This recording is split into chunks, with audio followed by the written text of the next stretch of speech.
You can Oh my die. God. You can die. Having the time of your life. Woo. Ow. Next time I'll put my crown on. Hello, everybody. Hope you're all got your bell bottoms on. Ooh. Serving up some fondue and rumaki. This is Book versus Movie, the podcast where we read books that have been adapted into movies, and then we try to decide which we like better, the book or the movie. I'm Margot P. of coloniabook.com, and this is my good friend and co-host, Margot D. of Brooklyn Fit Chick. Hi, everyone. I always wanted to be Blonde ABBA. That's what I always called her when I was a little girl, Blonde ABBA. For all those listening to the podcast, Margot is wearing a fabulous blonde wig right now. And I put on a crown, but it's messing up with It's my not hair. staying on. So that's staying on. So we are celebrating, though. It's the last Oh, episode of March for musicals in March. And what a way to enter spring than this movie. I mean, what's better? I know. What's better? This is exactly what we all needed right now. Now, if you're wondering if Mamma Mia was based on a book, it's not. Some argue that a songbook. Some argue that it was stolen from an existing movie, and we'll talk about that in a little bit.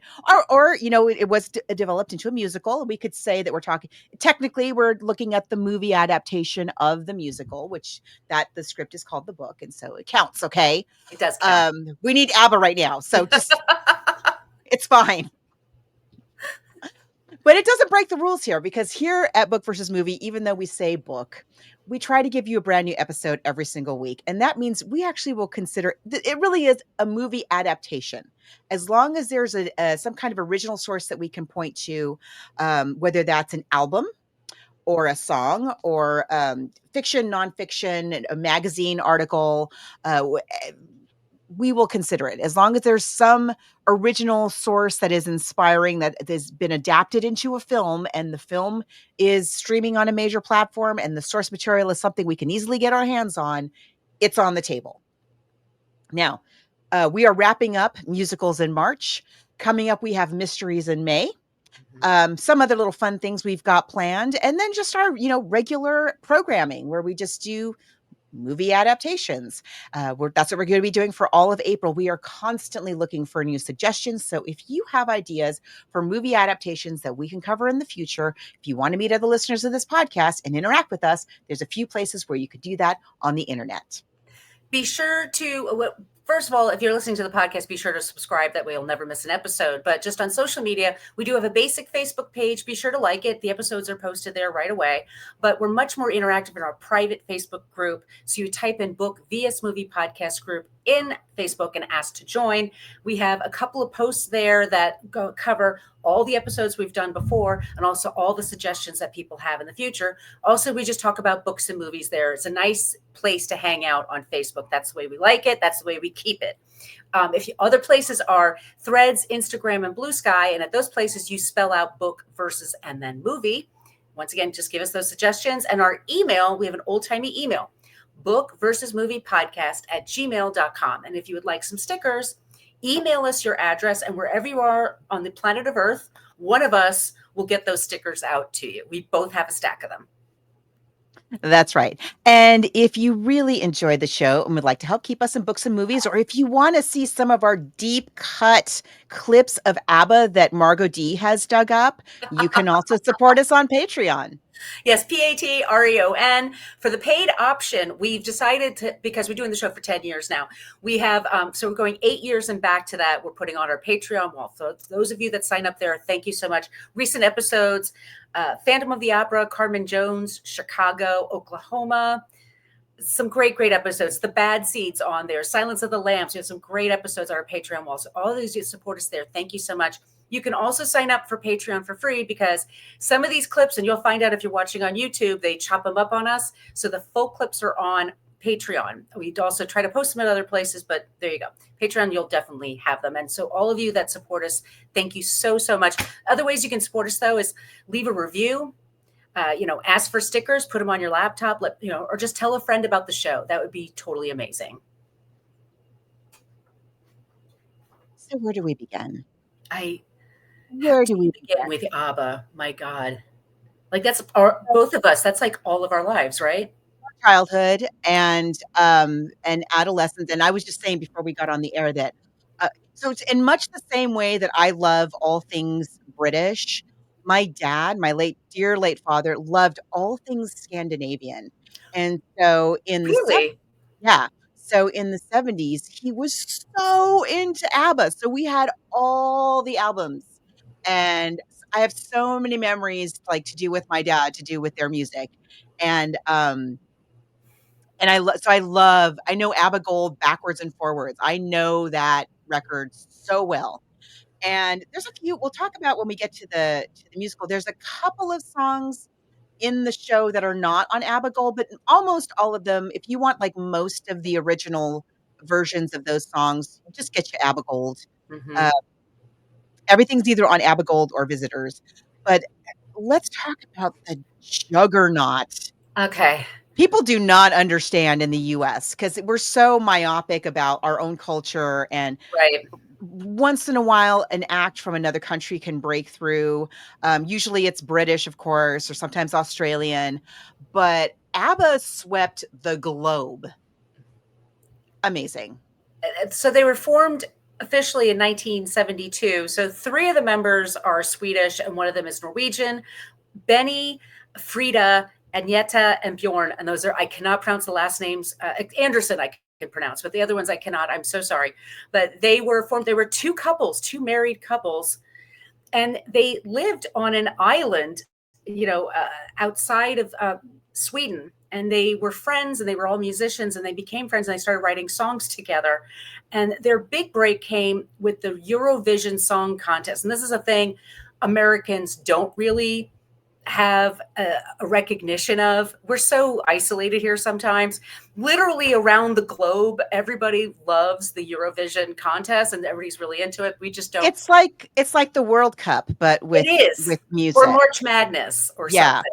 And we should say, like, the before this, even coming leading up to this, and I think one of the reasons that that was so successful for them, it was Waterloo, right? That they did Oh yeah, we the got it. Eurovision, right?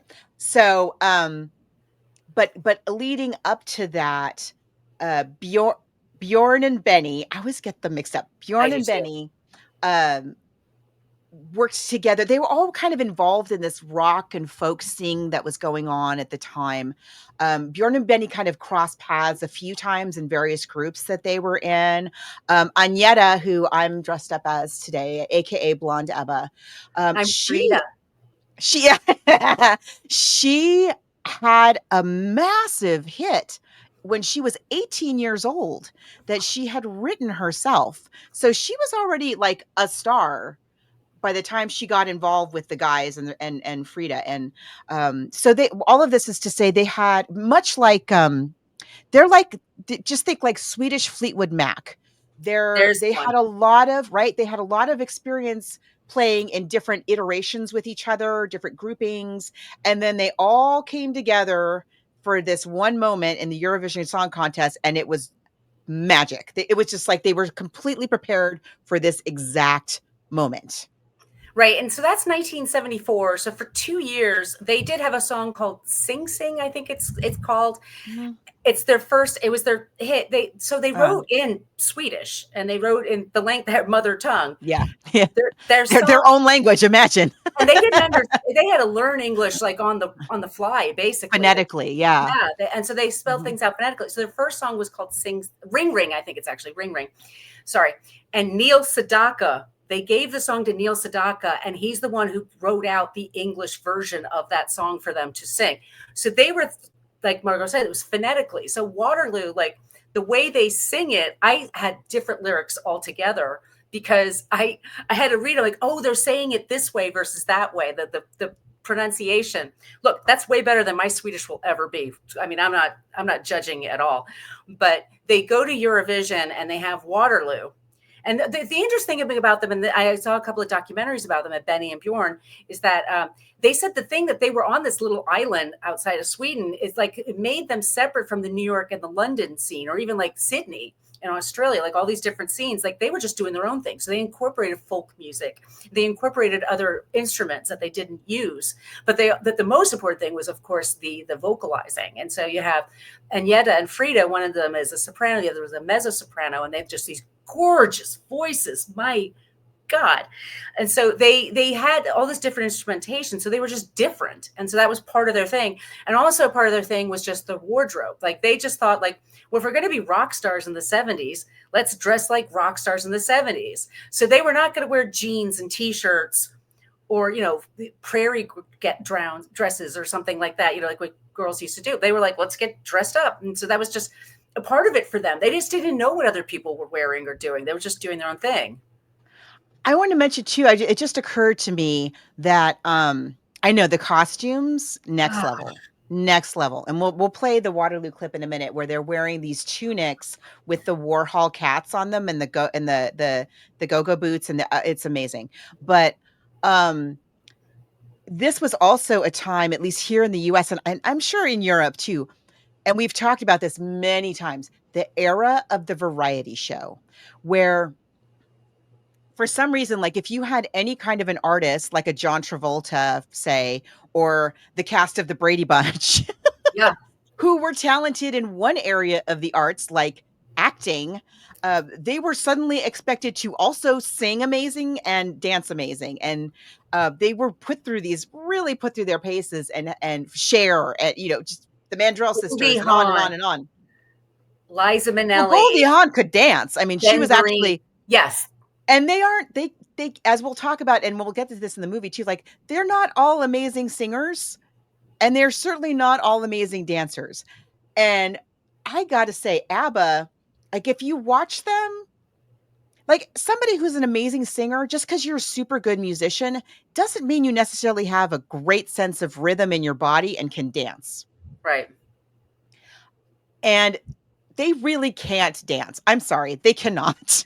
No, but choreography is like its own kind of art. It's own thing. I don't know who does their choreography, but they make the most of every single thing that each of these people can do. And they set with the camera movements and everything. And the outfits are doing a lot of the heavy lifting, right? And their voices obviously are doing a lot of the heavy lifting. It's all working for me. Like, I don't even care. I don't care that you can't do a death drop in the splits, and like, you know, you're not like the Britney Spears of the world. Like, that's a unicorn. There's so few of them that can do all of that. I love like just the whole, yeah, you're right. The style element of them was so important, I think, especially in the US, to their success here, that it got people's attention. Yeah, it just made them a little bit different. And they were doing videos when other people did videos, they would just go to a studio, a soundstage, and just lip sync to what they were doing. And pretend they were performing the song and not like act it out at all. They would act out the song, you know, and then the faces obviously were always constantly turning towards one another. I mean, I just love that stuff. I remember that one song, Mamma Mia, they dropped their little, they I don't know. It worked for me. You also had two couples. I mean, when does that ever happen? I mean, it's just, and they're all Fleetwood Mac. Exactly. Look what happened. And the other thing, like another thing that was appealing, like Fleetwood Mac, is they also wrote songs about relationships. And all their own relationships too, which we'll talk about when we get to the end of their career. They only had 10 years, and bands normally only have 3, 4, maybe 5 years tops. I mean, it's a very rough business to be successive in. Touring and all of that. Ugh. All that stuff. And so can we play the first, the Eurovision? Thank you. Eurovision. And we should say, by the way, if you're watching this on YouTube, I'm going to just apologize now, because I'm pretty sure they're not going to let you see any of these clips on our broadcast. But you can follow us find on them. The socials. Yeah. They're all from YouTube, or go to our Patreon. They're all there. Okay, hold on. Here's Waterloo. Most of the world seeing ABBA for the very first time on Eurovision Song Contest.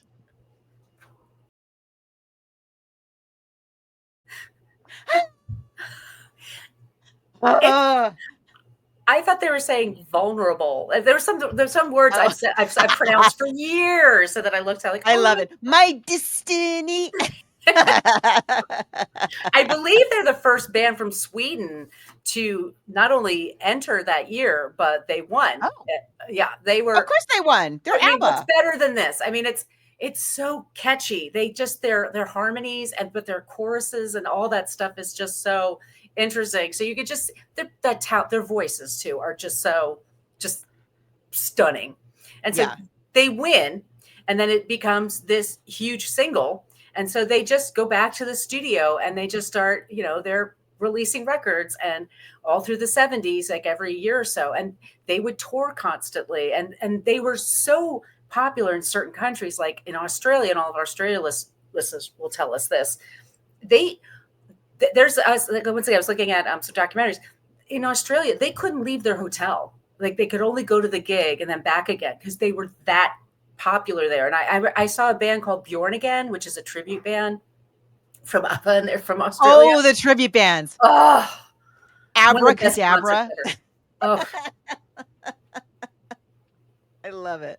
it's just astonishing. And also this was this is also the disco era, Mhm. which is super fun. People are out there dancing in the clubs, but not all the disco music is amazing and beautifully crafted. Let's be honest. Like, some of it is real. They're really phoning it in. And then you get something like this that is just so beautifully produced, Mhm. so meaningful, like with a real message, and it's just ABBA Gold. That's what it is. What can you say? And it's funny to think, like, the only number one song they had in America was Dancing Queen, which is I can't astonishing to believe me. that. I don't believe it. I can't believe Well, it. and I'm not a fair judge because, as I say, those records were playing in my house all the time. So I know all the records. They weren't necessarily, I wasn't hearing them on the radio maybe, but I was definitely hearing them in my house. And yeah, I mean, that's hard to believe though, still. I remember weren't they on like Bandstand and They had to have been on right? Bandstand. I mean, and they had to have done all the talk shows. I mean, it did, but they were, like you said, they were very, very popular. And so these are just some of the songs. We have another performance we could show. Okay, let's see. We have the other Waterloo one, the later one. Yeah. And this is really cool. So this is like a year later. Mhm. They're mega global stars at this point, and you can see like how they're already like dialing up the style even more. Like they're pretty good at Eurovision, but this is This is another more, level. So yeah. check this out.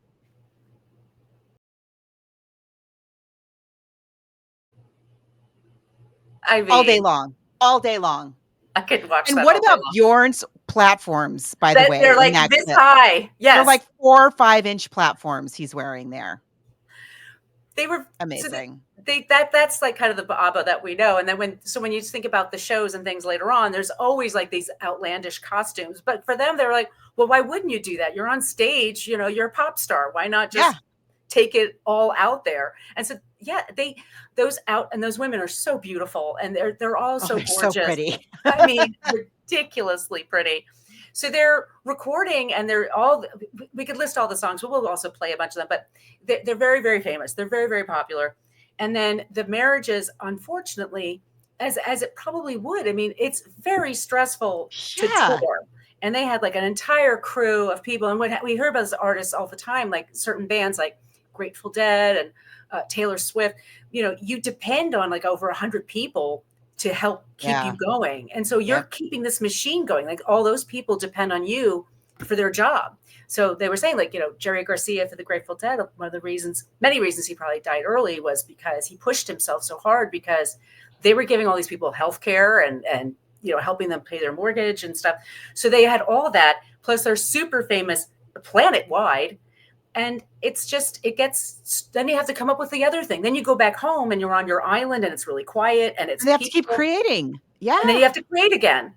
And then you got to go again. I mean, I dare any of you to try that. I'm sure it's incredible. And they had young kids. They were all married and had families, and it was very stressful. So sad to say, by 81, the couples had broken up, and they officially announced it a few months apart from one another. And I don't have that clip here, but I don't have it here from the movie, but there's a song called The Winner Takes It All, which is about the breakup of their marriages.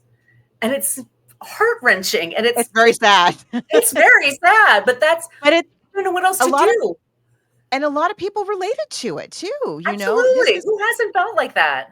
The baby boomers who are, the age that this is really for, like, because I'm trying to see where So they're born between like 45 and 1950. So they're boomers. They're boomers. And the boomers who, were raised by parents who taught them to get married right out of high school, and those marriages are breaking up. Like, these are unprecedented divorce rates that are happening with the baby boom generation. So they related all the more to it.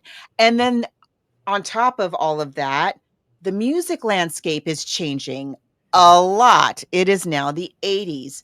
And if you listen to their final album, they came back, after they regained popularity, like more recently, they've put out a couple of albums, and but the last album of their main era is an album called The Visitors. Mm-hmm. And there's a couple of songs from The Visitors in this show and movie. But there's some really interesting, just musically, I think people kind of poop on that album because it's the last one. It's after the party's over kind of thing. But they're really doing some interesting explorations of kind of the new age style. They're coming out of the disco era. It's actually a very interesting album, and I hadn't listened to it in a really long time.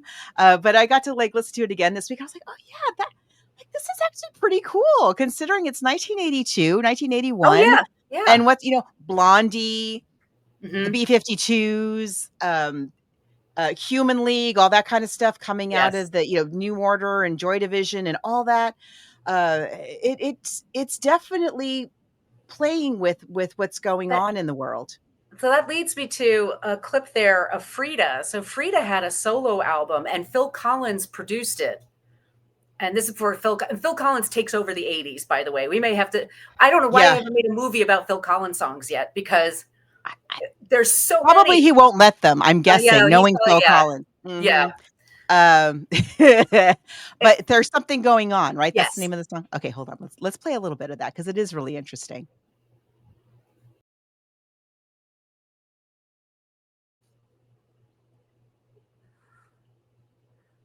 It's really good. That's early MTV. I remember this video and this song. Oh, I vividly remember it. Yeah, and that's all. I love that new wave videos that came out at the time, Human League and all that stuff. They all had a whole plot around them, and they were acting. And so there's Frida. They were in the 80s, and then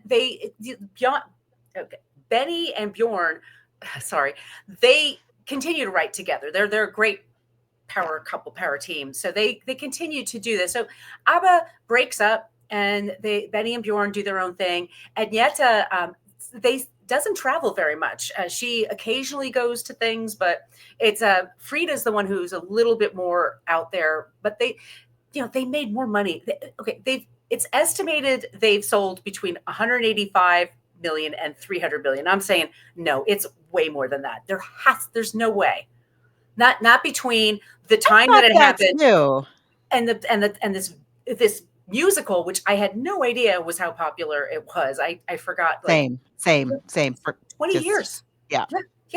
So let's fast forward into the late 90s, and there's jukebox musicals happening in West End and in New York, and we have Footloose, and Saturday Night Fever was one, and they're starting to mine that material. And then somebody said, well, what about the music of ABBA? What can we do with that? And Benny and Bjorn, they found a playwright named Katherine Johnson, and she wrote the script, and then they came up with a whole idea. So what is this story around? You have to have the story to keep it going. And so the story they chose is that it's a mother and her daughter, and the daughter's getting married, and she invites 3 men because one of them has to be her father because they all had sex with her mother before. I'm just, that's the plot. This is the plot. But before we get to that, though, I want to mention excuse me, because we were talking about jukebox musicals. We've talked about a few of them in the past. We talked about Tommy is really a rock opera. It's really based on the album in the sequence that the album goes. The Mhm. album tells a story. The musical tells that story. We covered that last year, by the way. It's in our Um, catalog. but there was this is actually the second ABBA jukebox musical. Ooh. There was a very successful, and it was called ABBA with two B's, ABBA Cadabra, and it was in 1983. And it was very popular, and it toured in Europe. I don't know if it existed in English or not. I couldn't find any clips of it or anything, Huh. but I could find that it was quite successful, and it had like a fairy tale theme. So it had a lot of like fairy tale like characters, because the songs are very story like. Mhm. Naturally, they're very, very story like. So yeah, so this is not the first jukebox musical that and the ABBA were involved. You know, this is right after the Visitors, they broke up and they did this. You know, I'm sure they probably thought, well, we're never going to work again. We might as well do something with this music. But it looks like, I mean, it looks like it was actually pretty good. Yeah. But this story, yeah. So bear with us on this plot. It's not the greatest plot, I No. gotta say. And that's the reason I didn't go see this as much as I love ABBA. I didn't want to go and like have the music be spoiled for me. And So you I and I, heard what the plot was and I was like, no. we were living in New York at the same time. Like right now, we're Hmm. on two different coasts, but there was a time you and I were both living. We didn't know each other then, but No. but you and I both have. I'm sure I'm going to speak for both of us here. We and I both have been to a jukebox musical that let us down. That Oh, and I'm yeah. not going to say which ones, but that you're just like, oh, I really, or just movies that turned into musicals, and I was like, ah, damn it, that could have been Young Frankenstein. Oh, Um, I know. I I know. love that movie, and I love the producers, and I think the producers show is one of the best I saw on Broadway. Yeah. So funny and the great music, and then they put out Young Frankenstein, which for me should have been catnip. I left at the intermission. It was that bad. Um, it's very hard. This is I think the hardest thing to do is to create a musical on a theater Just that anyway, anyway. it's very difficult, and it's amazing that there are as many really good ones as there Yeah, are. it's But true. then you have a jukebox musical where you take somebody's body of work and you jam a story Mhm. in to fit it, and I mean, sometimes it works. You know, arguably, um, well, no, we I was trying to think, there's another jukebox musical we talked about, now I don't remember what it was. But anyway, um Beatles. oh, yeah, Yellow Submarine. Mhm. Um So, you know, with varying degrees of success. Yes. And this is one of those. I was just thinking, we said we weren't gonna name any here I'm gonna name a second one. Um, San Diego, we have 2 big playhouses, the Old Globe and the La Jolla Playhouse, where, they try out shows before taking them to Broadway. And a lot of really famous shows originated. Hairspray, Mhm. originated at the Old Globe. Tommy originated at the La Jolla Playhouse, and my husband went got invited to go see a jukebox musical of, I think it's called The Heart of Rock and Roll, and it was Huey Oh, Lewis Huey and Lewis. Ooh. and I didn't go with him, but I asked him about it when he got home. I said, "Well, so what's the story? Like, what kind of story could they possibly come up with?" And he goes, "Well, there's this guy who works at a box factory," and I was like, "Hold on, because it's hip to be square." And he was like, "Yeah." Oh, that makes me sad, and I love Huey Oof. Lewis. That I was do too. such fun, good music. It's good music. Yeah. So, I didn't wanna We're go Gen see X, this. by the way, I if you mean, can't tell. This is yeah, like I know, right? So obvious. I didn't wanna go see this, and I didn't wanna see the movie even because I was like, I just don't want, I like, "La, la, la, la, la." I love my ABBA. I don't wanna be upset about, like, but, it's fine. It's yeah. fine what they do with the music. But the story isn't, yeah, let's talk about it.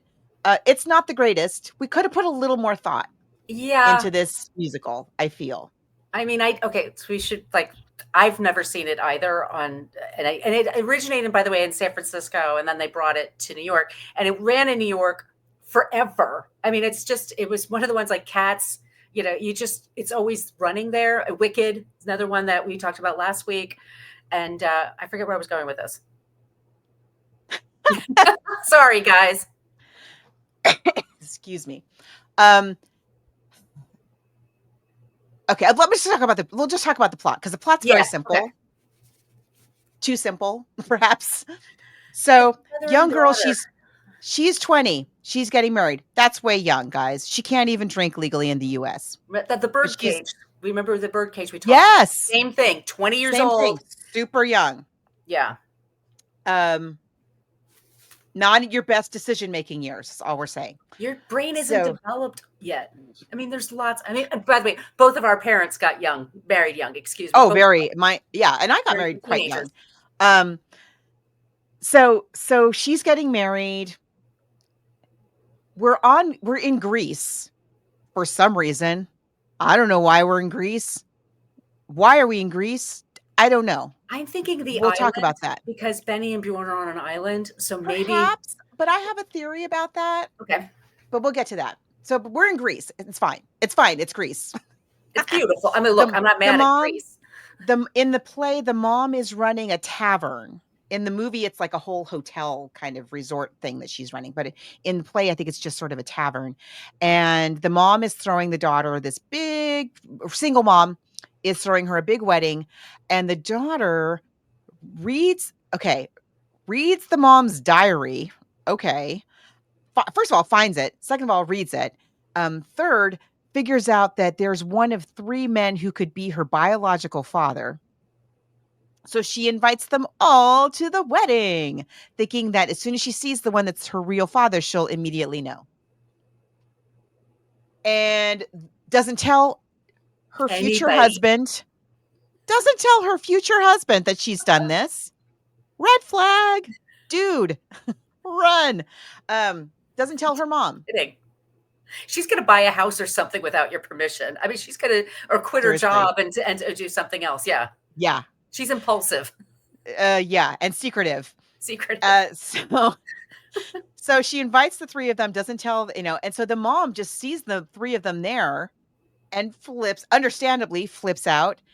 The mom's 2 best friends, who they were all in a musical group called Donna and the Dynamos back in the day. And they're coming to, by the way. Okay, get to that chronology. Thank you very much. Because the Broadway show, or the West End show, is 1999. The daughter is 20. So we're 1978, 1979, which is prime ABBA. Yes. That is peak ABBA. It makes perfect sense that Donna and the Dynamos are going to sing Super Trouper. Fine. Great. Yeah. And they're going to be hit and people are going to love them. I totally get that. In 1979, yes, ma'am. So everybody's got feelings. The daughter has to explain now to her future husband and to her mother why she lied and was secretive. And she has these 3 men who, for various reasons in their conversations with her, they all decide they're her father. Mm-hmm. Each one is convinced, I must be her father. And the mom, the daughter finally realizes, like, I shouldn't have done this. And she wants her dad to walk her down the aisle is the whole thing. And she finally decides, you know what, who needs to walk me down the aisle is my actual parent, my mom, who actually raised me. She should walk me down the aisle. Spoiler alert, if you haven't seen this, I don't know why you're here, but we're going to spoil it all. So she asks the mom to walk her down the aisle, as she should. Exactly. And it turns out that, the mom had been in a real, like, love relationship with one of the men. He broke her heart. And so she kind of dated the other 2 on the rebound. And slept. So the whole thing is the mom doesn't know it's the 70s. The mom doesn't know who the dad is. And so the mom stands up and says at the wedding ceremony, I want to acknowledge, 1, that my daughter's biological father is here. And 2, I don't actually know who he is. And the men, very sweetly, they were like, that's cool. we love this. We love both of you. We're happy to, if we'll each take a third of the fathership here. And the one that was the, like I say, the love match says, well, oh, and the daughter finally realizes, like, you know what? I need to kind of grow up a little bit more. I didn't make some good decisions here. Maybe we shouldn't actually get married. And her husband to be is like, yeah, you think? and, and they call off the wedding and they decide to take more time to get to know each other and think about it. And the one third dad who was the actual love match, he says to her mom, I never stopped loving you. And they explain the circumstances. It was just like a miscommunication that led to the whole problem in the first place. And he says, will you marry me? I've always, you've always been the love of my life. And they get married because they don't want all the wedding preparations to go to waste. They get married. So that's the actual wedding that ends up happening. And they live happily ever after, mostly. And I that's haven't the seen show. the sequel, so I don't know. I haven't either. Right. I haven't either. So that is the plot. Okay. Number one, why are we in Greece? There is some speculation, and I think it's not unfounded, that the idea for this musical was stolen, let's say. Stolen from a 1968 film called Buonasera, Mrs. Campbell, which takes place in Italy. It stars Gina Lollobrigida and, oh, what's her name? Oh my gosh, you interviewed her. Valley of the Dolls. Patty Duke. Lee Grant. Lee Grant, yes. She's in it. And in that film, and it's a much better plot, let me tell you, than this show. In that film, Gina Lollobrigida, it takes place in Italy, and during World War II, 20 years before that, at the end of World War II, she has relationships with these 3 GIs, and they go back to America. They don't know at the time. She tells each of them that they're the father, so that they will help financially support her daughter. See, that's a much more interesting plot. Yeah. So these 3 men in America believe that they have this war daughter back home back in Italy. And 20 years later, their battalion or whatever has a reunion in Italy, and they all show up. They all show up with their wives and their families. Phil Silver's got these kids. He's married to Shelley Winters. Phil Silvers is in this? He's one of the men. Winters? Oh, wow. Yes. I gotta see the movie. Yeah, and they are all like, they're like, this is so amazing. I'll finally get to meet my daughter in Italy. And they all 3 are there, right? So it's a different plot than what we're talking about here. I think it's a much better plot, but most interestingly to me is that it takes place in Italy. And the name of the song, and the song existed, it's an ABBA song.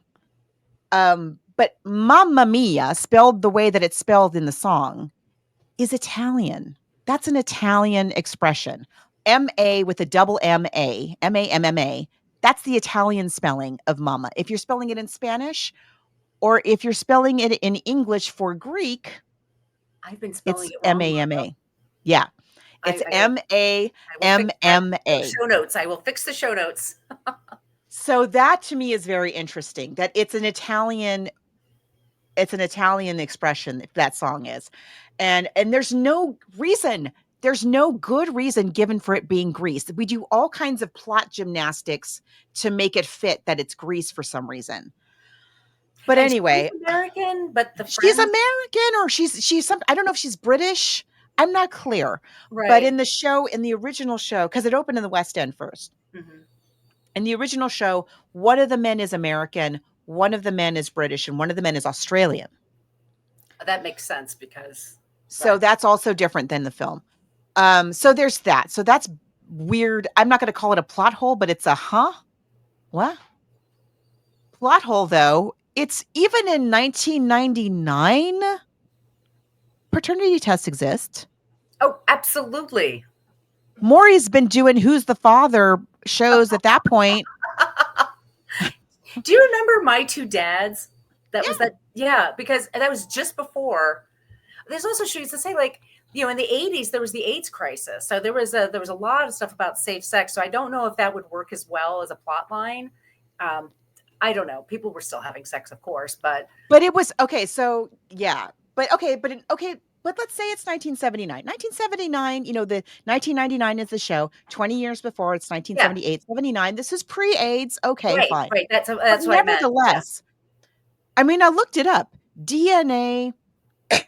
Oh, they used to do blood tests, which weren't the most accurate, but they were pretty accurate, accurate enough that you could tell between three men and easy to get at that test to find out which one is most likely to be the biological father of this young woman, right. if you care Wouldn't that much. blood type even also be a part of that? I mean, Absolutely. Yes. right. You have kids. I don't have kids. I don't know. It Like, goes back to it started, they really had the technology going back almost as far as the 1950s.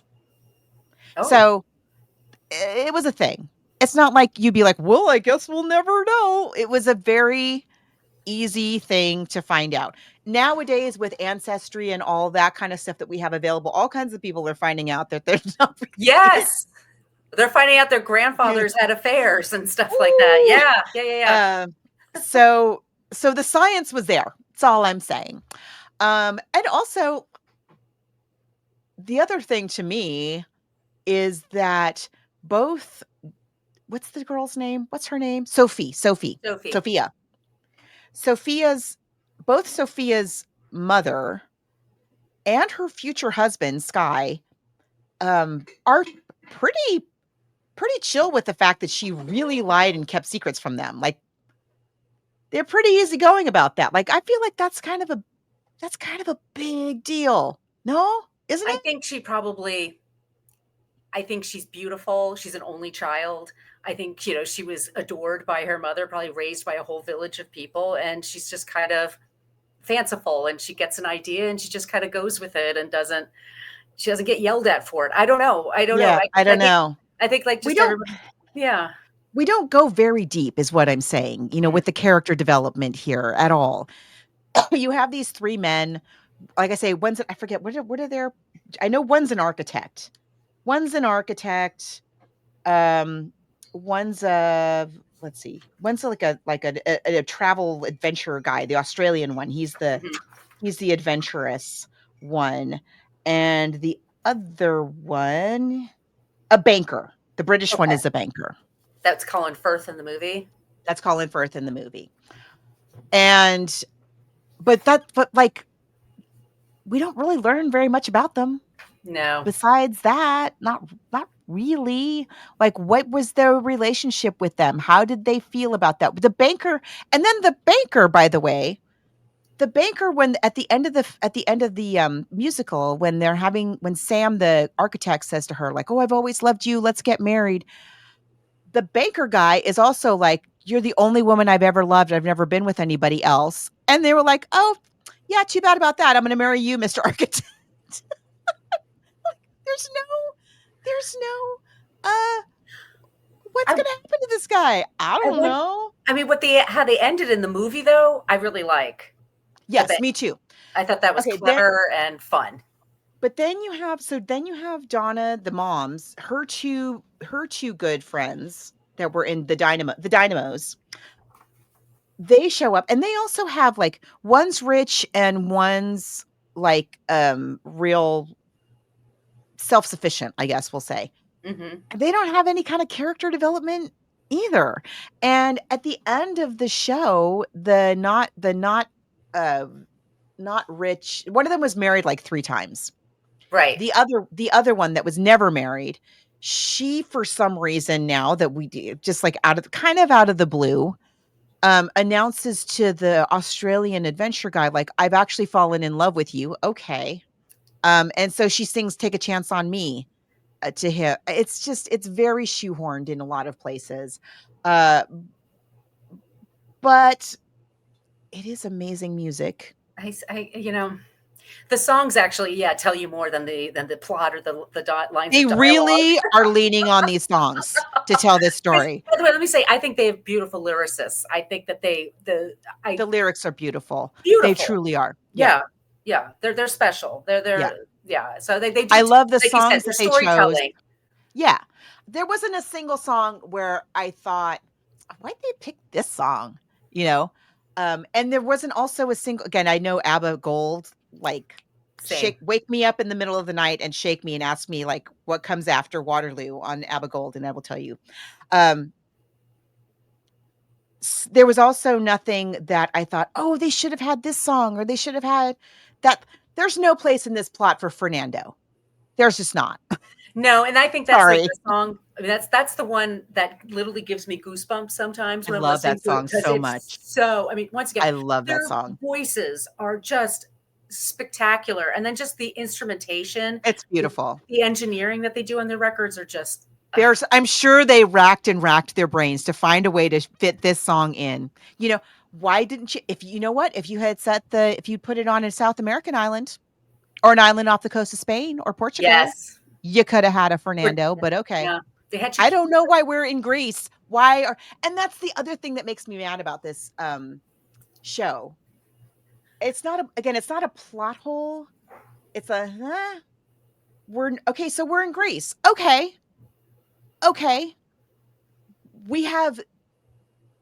All we do is say that we're in Greece. There's no like interaction very much with the local folks who live there.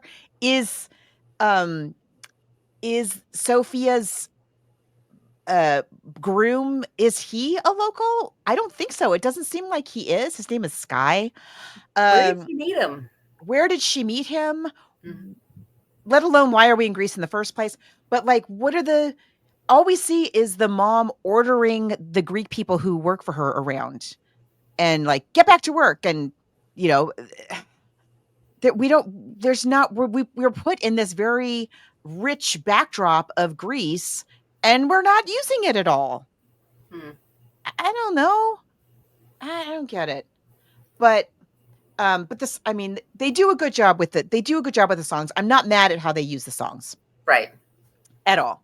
I think they use them well, and I think they place them well in the music. And I do like, actually, especially in the movie, I like the way they did the end. I was saying, like, the first, I think, especially the first third of it, I felt like they're really cramming the story down our throats in a way that's just really clumsy.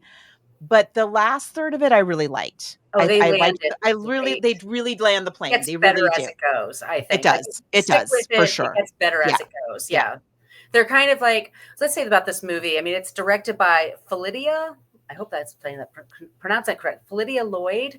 She also directs Meryl Streep in Iron Lady, which is a movie I refuse to watch because that's Margaret Thatcher. I can't bring myself. No.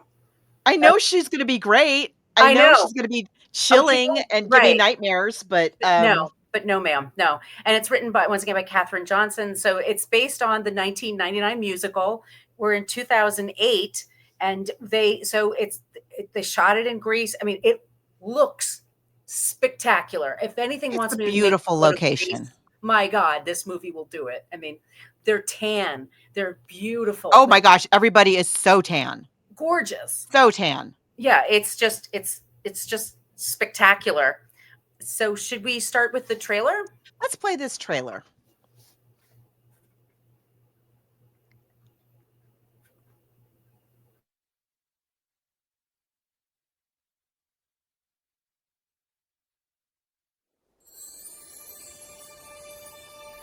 I have a dream, a song to sing,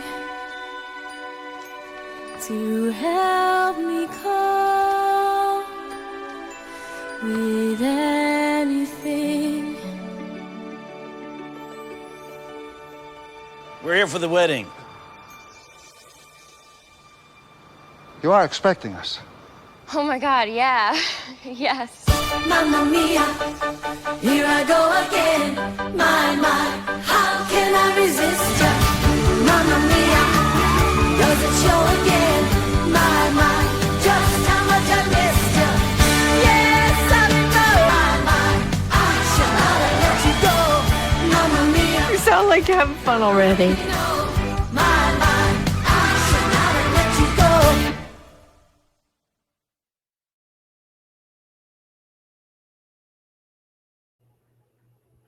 Okay, so right away. Okay. So it's 2008. 2008 is not 1999, is it? No, it's a long way from 1999. Mhm. Yeah. So first of all, 20 years before 2008, that puts us in The 80s. 1988. I thought that's what it said. 1988. The So I'm thinking, was she visitors. pregnant in 87? Like, I'm thinking in my head, I'm like trying to do the math in my head. It's like, it's Yeah. So 87. I'm like, she's pregnant. She's having unprotected sex with 3 men. I'm not slut shaming here. No. I'm just saying I'm worried about her well-being and her child. It is the zenith of the AIDS epidemic. Mhm. Globally. So even if she's in Yes. Greece, which she is, yeah, so reckless. And so there's that. But okay, fine. Now we're also to believe that Donna and the Dynamos were singing Super Trouper in 1987, Nah. 88. Super Trouper comes out in 81, 82, I think, and maybe even earlier. Later one. I think maybe it was 79 even. Yeah. So many, as we just said, so many changes in music, like that 79, let's say it was 80 to 87. That's corny music. Nobody's listening to that music. Nobody thinks it's cool. Right. Nobody's digging those costumes in 1987. I am sorry. I love them. I was loving them, but no, ma'am, no. What are we doing? What is this? Julie Walters, what's going on there? What's happening? Why are they here? What's her deal? Is she, first of all, like, I thought, oh, is she supposed to be a lesbian in this version? Oh, God. I did. Yeah. Julie Walters, we talked about last week. She was in Billy Elliot. She was nominated for. I love all these people. I love everybody. We're just talking about the plots. We're not talking, and it's nothing of the fault of the actors, by the way, or the performers. Everything. Yeah, we're not talking about them. But yeah, I mean, she's a famous cookbook author. Okay, but they say that. But then what? Is she cooking? Right. Is she advising the cook? Is anybody going like, oh, the famous cookbook? No. But the guy on the boat thinks she's so famous that the guy on this random boat in Greece has her cookbook in his bag. And yeah, but nobody else knows who she is. Right. Which we understand it's just a movie. This is just what we do know. We're just giving our feedback. I love Christine Baranski's she's given us prime Baranski. The costumes are on point. She can do some dancing. She could do a little bit of light dancing. She and Julie Walters are doing some good dancing. Meryl's enthusiastic. She makes up for the lack of dancing skills with enthusiasm. I put in our Facebook group a very snarky and hilarious spoof of this movie that was done for Red Nose Day for Comic Relief by French and Saunders, Jennifer Saunders of ABBA playing Meryl Streep and lampooning the dancing and you must watch. It's in the Facebook group. Oh, I'm okay. It's already there. It's already there. I only put part 1, but it's a 2-parter. And if it's not enough snark for you, watch the second part. It is hilarious. And 2008, like if DNA paternity testing existed in 1999, it definitely existed in 2008, even on a remote Grecian island. Certainly did. CSI was on television. These men were all wealthy. They had the means. Mm-hmm. They had the means. Well, also, how old is Meryl Streep? And how old was she? I'm trying to figure out. Okay, so let me just go through the cast really quick, and then we'll go back to that. So Meryl Streep as Donna, Pierce Brosnan as Sam. I mean, swoon central. Pierce Brosnan, Colin Firth, Stellan Skarsgård. I mean, just gorgeous men. How old was she? Okay. Are you ready for more plot holes? Yes, please. Okay. So she's 59. When she makes the She's movie? she's 59 when she makes the movie. Okay, fine. Okay, so Neither 39. Yeah. neither of them. Okay, 39, which is fine. Like, okay, Yes. you had a kid at 39. 20 years later, she's getting married. But let's not forget, you're also sleeping with 3 men having unprotected sex at the height of the AIDS At epidemic 29. at 39. 39, excuse me. Wait, 29 would still be much. Mm, Yeah. okay. Okay, fine, Okay. fine. Stellan Skarsgård is Bill. I mean, he's I the like father of millions. everybody. Everyone's great. I mean, this is like They're the all most good. I amazing like cast. all the kids. Oh, Julie Walters is Rosie. Amanda Seyfried, who's what a beautiful voice she has. She's a beautiful voice, Oof, and she was she's on doing Jimmy a Fallon great job. recently. Did you see her on Jimmy Oh, no, Fallon? I didn't. She sang a Joni Mitchell song on Jimmy Fallon, and she's Oh. playing like a harpsichord or something. It's gorgeous. I mean, sure, her voice is beautiful. I was glad they let her sing. Excuse me. Dominic Cooper, Sky, Christine Baranski. These are just. I mean, those are the biggies. Benny Yeah. appears in the Dancing Queen sequence. So we have these top-notch actors. I also was thinking Meryl Streep is known for working very method. And many times, like we talked about it when we talked about The Devil Wears Prada. When she Yes. was on set, she said to Anne, she said to her coworkers, I'm going to be in character. I'm not going to be nice to you for the rest of this filming. Like, this is just how it's going to be. This is the Streep way. You want Streep? This is the Streep you get. So I was wondering, because she's playing such a lovely, fun, outgoing person. Like, I wonder what Meryl Streep was like making this movie. I bet she was a blast. Probably very maternal. Yeah, she's a very fun character. And the location is stunning, as you say. Stunning. It's I mean, just come beautiful. on. They have all the sunset shots and the nighttime with the glistening lights, and the beaches are gorgeous and It was cold beautiful. and raining last night, and it was just the perfect Yeah, thing for it was me. sunny and warm. Ugh. But I don't understand, like, it's been 10 years of this musical, and you're bringing it to the screen with Meryl. I'm not even gonna say the F word, but I really want to use Streep.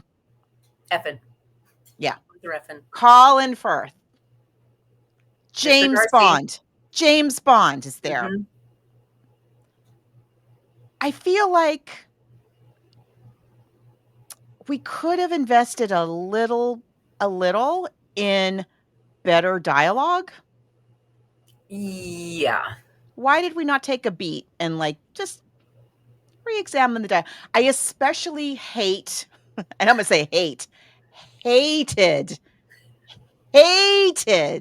the dialogue between Baranski, Walters, Streep. Those scenes, I'm like, who is writing this? Who wrote this? Was it, because isn't it a woman? Yes. Oh, yeah. They're all women. Screenplay, Katherine Johnson. Where were you?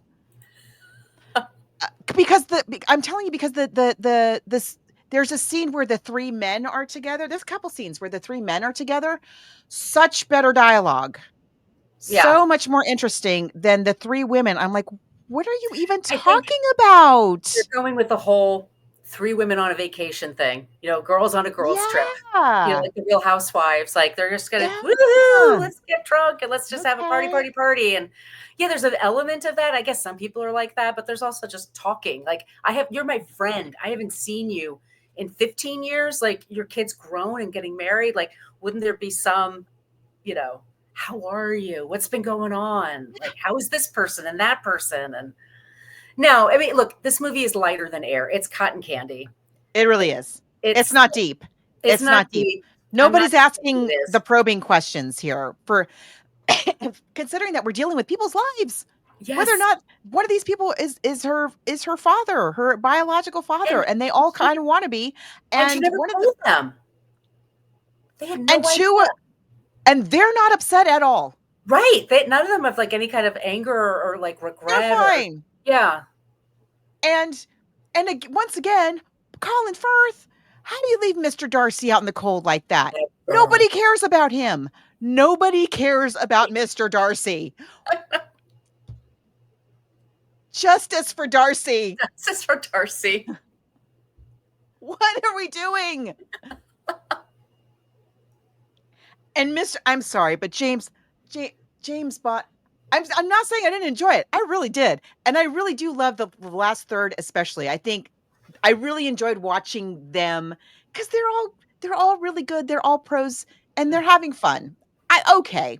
All right. This is one of Um, those gigs you get, like, I'm getting paid to do the most fun thing ever and the most fun exactly. location ever. Where If am it's I? good or not, I'm there. who cares? I don't if it's a good or not, I don't care. Yeah. I'm Yeah. gonna get paid to do this. I'll hang out with great people. And I get it. I would totally do it. Why wouldn't you be in a Meryl Streep movie that's a musical that's as light and fun in Greece? I would Who says no to that? nobody. You could Nobody. scale. I would totally be completely fine. And the choreography is really good too. I mean, there's Well, just as with the actual group themselves, we are really some real expert choreographers coming in here or team of choreographers are coming in here and we are maximizing like every limb. let's go to the next clip. Does your mother know? Yeah, this is I love this. prime example. Here we go. Yeah.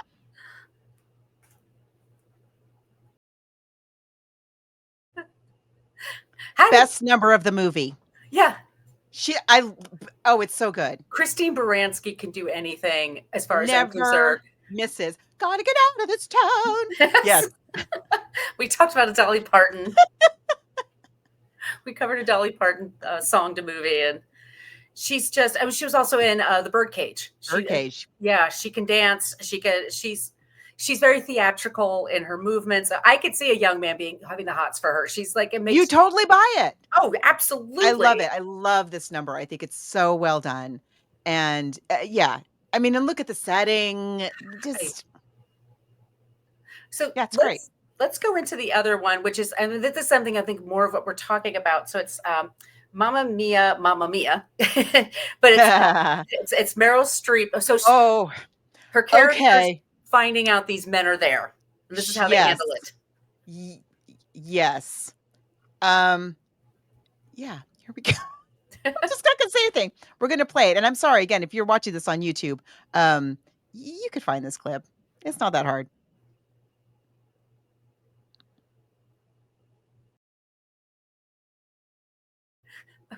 Okay, I'm not mad, but why is Pierce He doesn't Brosnan have time to dance, Margot. There's no time to dance. She has to climb ladders.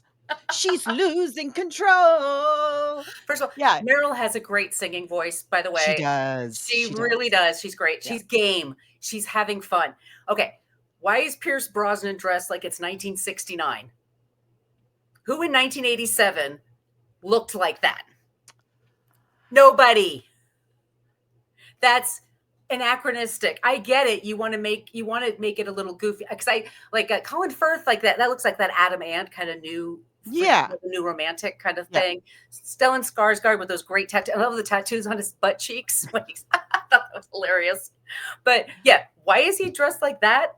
Okay, but then again, I'm not mad at it. I'm just like, it's fine. It's fine. But this is what if you've never seen this movie, this is what it is. Like, it's just one scene going into the other scene and they wedge the song in there and then they have dancing around. And that's just the way it is. And I'm not mad at it. And I'm telling you. Nor I. I would tell Margot yesterday, I was sobbing by the end of the movie because I was having such a great time. I was terribly moved. It's beautiful. But there's such wonderful actors too. They really are. And they're all into it. They all are game. They're all just like treat it like it's real, even if it doesn't make any sense. Fine. Yeah. Paternity test. What's that? Never heard of that. Well, we'll just all be your father. Okay. How does that work? Okay. Just, it's easy because she's now an adult and going to live her life. I mean, but I'm not mad at it. I can't help it, y'all. I'm only human. I can only, I just think F them if they can't take a joke. I'm just kind of like, this is what this movie wants. So I think,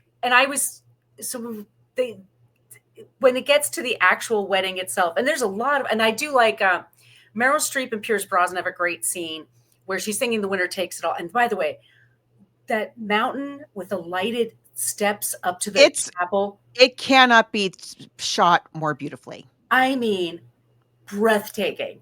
Like I would go through anything to go to that wedding. I will put up with anything because that's why you go to a destination wedding. once again, if you've not seen this, Meryl's not a dancer. Not a dancer. I don't know what these moves are. They're gestures. I don't know why she didn't have to do the moves. She's Meryl Streep. She could just sing the song, perform the song. She could just be standing there and if anybody could just convey the message of that song without flailing her arms all over the place and doing all this weird stuff make her do, it's Meryl Streep. It's fine. It's fine. But it's fine. I'm once again, watch the French and Saunders. This is like particularly vicious. Her this particular number in that spoof. It's quite something. But yeah, just get into it. Just get into it. So he's saying, "I love you," and then they finally have the conversation they should have had at the start, which is, how did we break up? What were the circumstances? Because she said they were dating, and then he said, I have to tell you something. I'm supposed to get married in America. I have a fiance there. I'm going to go and get married. And he then says, well, I went there, but then I realized I couldn't marry her. But no, he did marry her. What am I saying? No. Here's what happened. Okay, thank you. I think the takeaway is both Donna and Sophie not awesome with the decisions when it comes to relationships. Not the best. So Donna and Sam, who is James Bond in the movie, but in the musical he's an American architect. They are in love. But Sam has a fiance back home. And so because he's a good guy, he doesn't want to like send the chick a telegram like, by the way, I met somebody in Greece, sayonara. He goes back to break it off with her and then comes back for Meryl/Donna. And Meryl/Donna has already flown off the handle like, oh, he's left me. I'm going to go with these two guys instead. Frickin' frack. Yeah. And so when James Bond comes back to Greece, Donna's off with one of those two guys. And he's like, oh, I thought I was really in love. And oh, well, I got nothing. Maybe I can go back and patch things up with my former fiance. So he goes back and they do. And they get married and they have a family. But it was never his one true love. Like, right. So that's what happens. And again, even in both versions, Mr. Darcy gets left out in the cold. Yes. Like, what? Why? Well, but he's not though. I mean, and in the end, like he has someone he's interested in, but it's another guy. Oh, you didn't catch that? No, I missed that little tidbit. Yeah. Colin, good. That makes me feel better about it. Yeah. Oh, yeah. So in the end, good. There's actually, but they do it very quickly. I think maybe now they linger a bit more, but he actually does like, oh, no, I did find someone, and it's a very handsome younger man. Oh. And so, yes. So like I had I feel so much better about him now. Oh, no. No, that made me, that's also why I started crying, because I was upset too. And then I was like, oh, nobody got somebody. Like he's good. Okay. I just missed that little, I'll have to go back and watch it. There's a little thing I must have been 10 minutes in my outrage for him. I must have missed it. Oh, I'm so glad. Oh, that makes me feel so much better about that character. Yeah. Good. It's great. It does. So do we want to play the wedding scene? Yeah. Let's play that.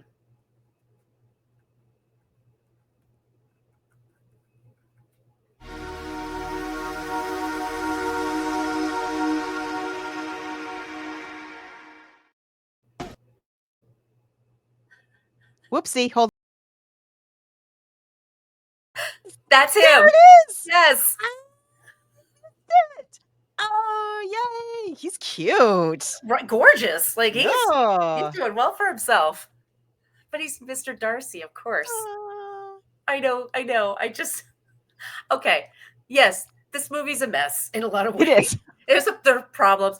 Did you, and also if you stick with them at the end, they're singing, they sing through the credits, and then there's a whole sequence. You can also see there, like he's dancing with the okay.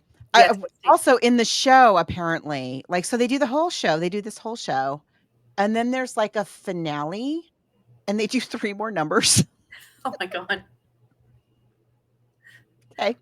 Well, you have Um, all this music. I mean, I kind of get it's a it. lot of music. It's a lot of Now, great music. the other thing is, I feel like we would be remiss talking about ABBA Gold and the use of their music in a great story. To me, like, if that's what you wanna see, Mural's Muriel's Wedding. Wedding. Course. Okay. Of course. I just rewatched that movie for the first time in 10, 15, 20 years even maybe. It's a great movie. It's kind of a bummer. It's Oh, it's totally a bummer. it's a Oh, total absolutely. bummer. They sell it in America anyway. They sold it as like You were like, it's a movie about "Ooh." Australian girls getting married and having fun. And I'm like, There are some okay, serious yeah, themes that there's actually get addressed.